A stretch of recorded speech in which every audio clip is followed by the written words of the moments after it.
बोले कि मत जिया, ना मन ना छोड़ के चल गए।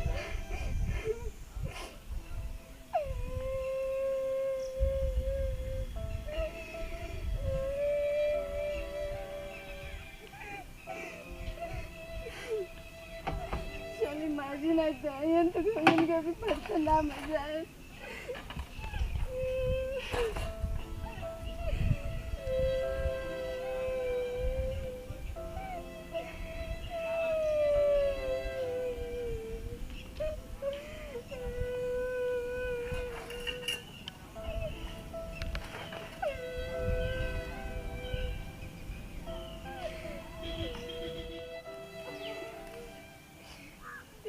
काम कराओ तड़े न खाना दे तड़े न घुसू करो तड़े, खाली काम कराओ तड़े। कोई पूछे वाला नहीं थे हमके।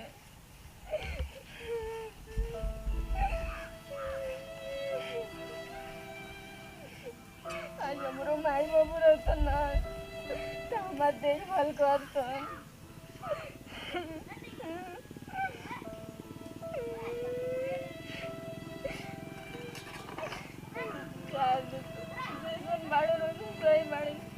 भैया ना मना करलन कि काय काम करावले।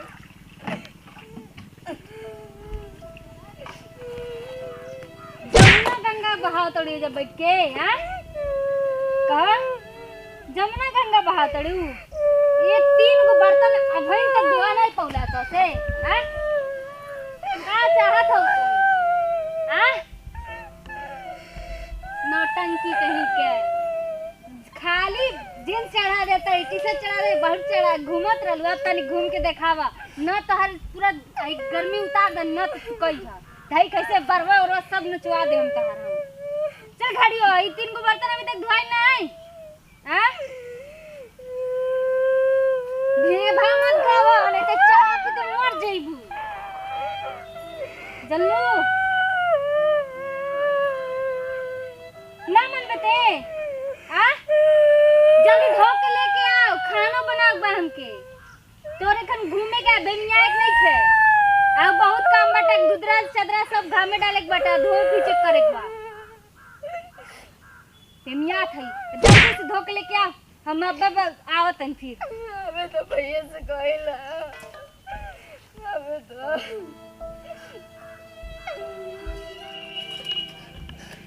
यार कहिए ना भैया हम तो कब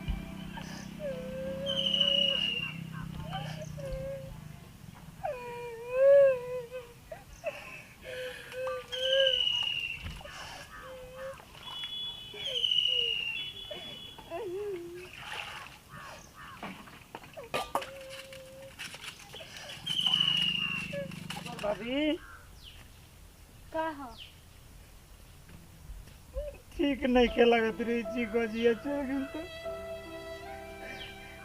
मतलब का है ठीक नहीं खिला एगो तो 2 घंटा बाद पहुंचा इलावे तो के बैठे ही नहीं है। चली ठीक बा गईनी ता मन से नहीं के कमाई लगत हमारी जी को जी अभी ना लागे लगत है कि हमर कुछ हेरा गेल बा माई बाबूजी मुहरलन तो वैसा दे बड़ा बुझाता हमके कि कुछ हमर भुला गई। अच्छा ठीक बा ठीक रहो जाई 2-3 दिन में गइल बानी देखो तनी का कमा के भेज देनी ना देखो तनी हम हमर भाई जहाँ होता ठीक से रही बड़ी याद आता है कर नहीं क्या रही जातो कर बिना कबे सोच के रोता आवत है रास्ता रास्ता ए सुनो ना का सुबह का है आउ का कहला घूमे गइल बाटे हम बोला के ले आओ तनी दरनियम होई लिया क्या चलिए हां बैठे हम लिया के आओ तनी बे ठीक बा भाई चल गए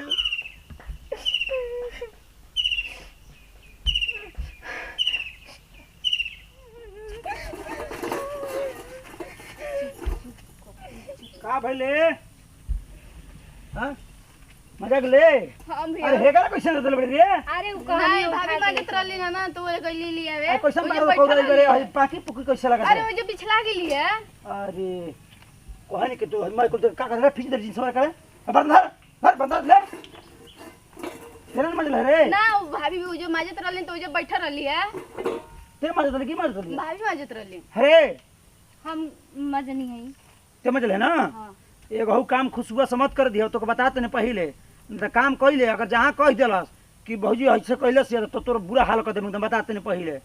ठीक बा बेटा तू जो घर में खा ले ठीक बा ठीक बा आ खाई के तू घरे ले जो बैठा के बिना हक के खिया करके तो जो जो ठीक आ, चिंता मत करी है इसको ठीक हां सुनो हाँ तोरा के ना लेकर के कहनी को कोई मुंहवा उदासल हमको कुछ शक लागत है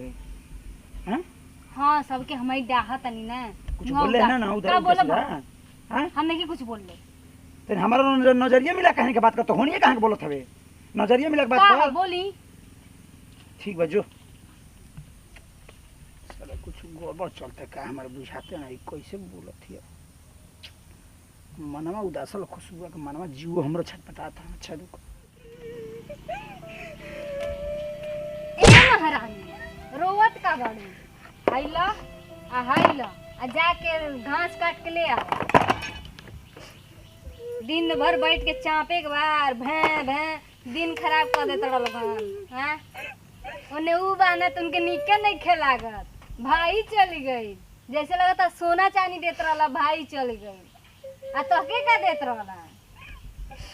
दूल्हा दुख रहना खुश रहे के चाहिए ना अब चल गए तो रोआई आवता जो जल्दी फिर आई जे खड़ी रह जो धक्के निकले नाटक बना के रख ले वाले मनो कब तक गइल बिया अब हइन तक एकरे आता पता नहीं खे एकदम मन तो करता ना गयासी से सुता के काटी देई इतना ही छत्तीसी भइल बिया कहीं मकलात होई घास काटे नहीं गइल आई इहे करे का गइल बेटा का छोड़ के बोलो? तू गइल बना हमर विपत के छोड़ के का गइल बा हां अरे गाय चौरन के मनो घास ओसाई कि नहीं आई बे तो हम जाते ना ले ला होते ना कितना टाइम होई कब ले आई बोलत ये तब से तो बोलत तो तू ही ना काट देला तू तनी मनी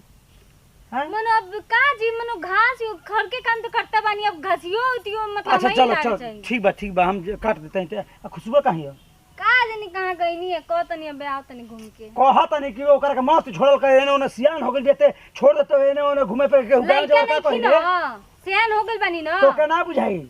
लड़की सियान हो तो घर में रखल जाला ठीक बा ना आ लड़का जब लड़का रखल रहे ना तो कहीं घर में रखल जाला ना तो गांव जबर कहि कि देखो बहन सियान हो गेल तो छोड़ देतो सब के नाती है पलटा को पलटा तोरा तो खपड़ा होई ना कबो आज यो कहि कि हमर बहन के काम कराओ तो सही करतो ऐसा कोनो बात आई तो तू समझिए तो कान समझी